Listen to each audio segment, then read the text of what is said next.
তো হ্যালো বন্ধুরা, দেখতে পাচ্ছ এটা একটি শিবের মন্দির। আর আজকের দিনটা হচ্ছে শ্রাবণ মাসের প্রথম সোমবার। আর এই সোমবারে আমরা সব বন্ধুরা মিলে ফলতে যাওয়ার প্ল্যান করেছি। তো ফলতা আমাদের এখান থেকে বেশি দূরত্বে না, মাত্র 7 থেকে 8 কিলোমিটার। এই মুহূর্তে আমরা বেরিয়ে পড়েছি ফলতায় যাওয়ার জন্য। তো বেশি কিছু না বলে ভিডিওটা আমরা শুরু করছি। তো আমরা ইতিমধ্যে এসে পড়েছি বেলসিংয়ে। তো এটা দেখতে পাচ্ছ আমাদের বেলসিং স্কুল, যেখানে আমি ছোট থেকে পড়ে মানুষ হয়েছি।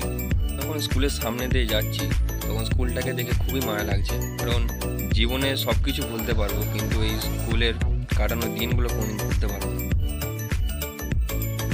এবারে আমরা চলে এসেছি সরাট। তো তোমাদেরকে একটু বলেই দিই যে এটি একটি বাজার। আমাদের বাড়ির সমস্ত বাজার এইখান থেকেই করা হয় সাধারণত। এসবিআই এবং পিএনবি ব্যাংক এখানেই পেয়ে যাবে। তো এবারে আমরা চলে এসেছি নতুন রাস্তা, আর ফলতায় যেতে গেলে এই রাস্তা ধরে যেতে হবে। ভিডিওটা আমি বেশি বড় করব না, তো তোমাদেরকে একেবারে আমি নিয়ে চলে যাব ফলতাতে। তো ওখানে গিয়েই সমস্ত কিছু দেখাবো। তো তোমরা দেখতেই পাচ্ছ ইতিমধ্যে সবাই ফলতা থেকে জল নিয়ে ফিরছে হেঁটে। আমরা চলে এসেছি ফলতার সামনে, আর একদম সামনেই রয়েছে আমাদের ফলতা থানা, আর তার ঠিক পাশে রয়েছে জগদীশচন্দ্র বোস ক্যাম্পাস। তো তোমাদের একটু দেখিয়ে দিই ক্যাম্পাসটা ভালো করে। তো দেখতেই পাচ্ছ আমরা ফলতা নদীর সামনে চলে এসেছি, আর এটা আমাদের জেটি ঘাট। এখান থেকে মানুষ এবার থেকে ওপারে আসা করে। তো এখান থেকে আমরা নদীতে নামবো না, তোমাদের একটা ভালো প্লেসে নিয়ে যাচ্ছি। তো তার জন্য ভিডিওটা তোমরা পুরোটা দেখতে থাকো। তো দেখতেই পাচ্ছ এটা আমাদের ফলতা 83 বাস স্ট্যান্ড, আর আমরা প্লেসে যেতে হলে এখান থেকে ডান দিকে যেতে হবে। তোমাদেরকে দেখিয়ে দিই একটু চারিদিকটা। তো এই রাস্তা থেকেই আমরা যাব। তো আমরা চলে এসেছি ফলতার সেই প্লেসে, আর এই প্লেসটার নাম হচ্ছে ফলতা ঝাউ বাগান। তো তোমাদের একটু ভেতরের দিকে গিয়েই দেখিয়ে দিই জায়গাটা কেমন।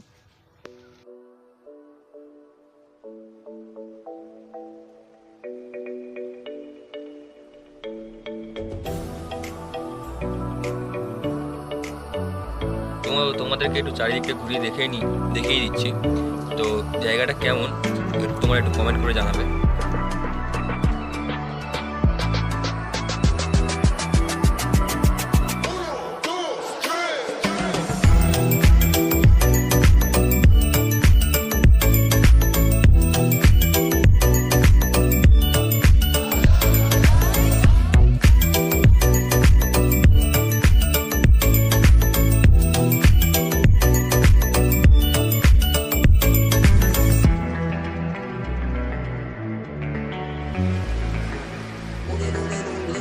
তোমাদেরকে একটু দেখিয়ে দিই, আজকের পূর্ণিমা কোদাল থাকার কারণে জল পুরো ডাঙাতে উঠে এসছে, আর মানুষজন পুরো হাউডুবু কাটছে সেই জলে।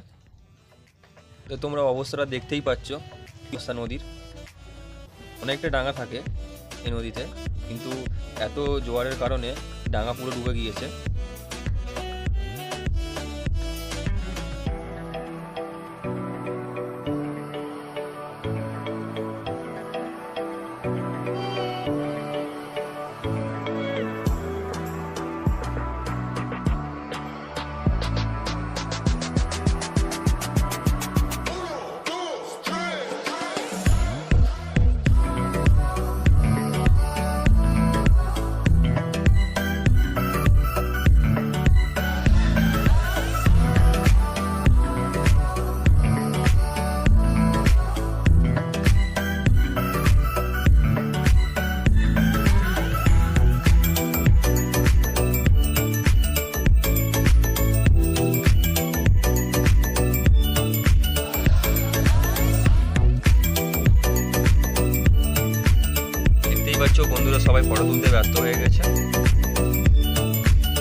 কতটা নদীর পাড় থাকে আর কতটা জল উপরে উঠে এসছে।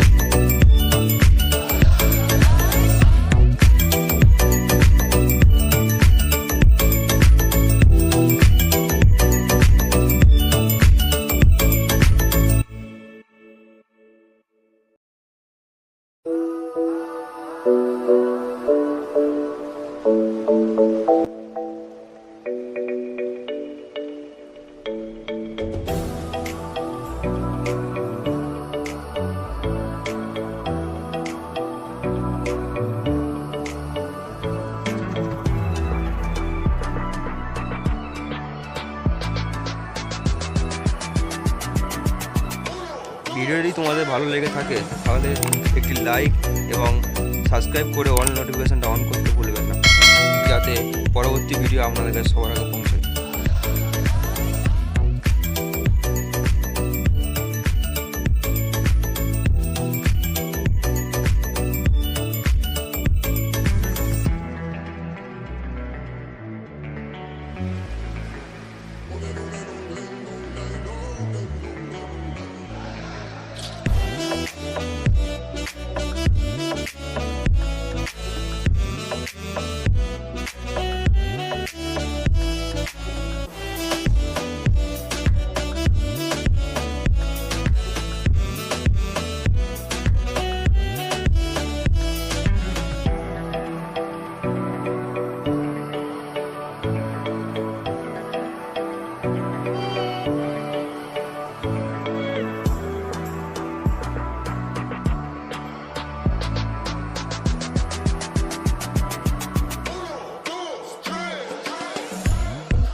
তো আমাদের স্নান হয়ে গিয়েছে, তো এবারে আমরা বাড়ির দিকে রওনা দেবো। তো এবার তোমাদের মন্দিরে গিয়ে দেখিয়ে দিই।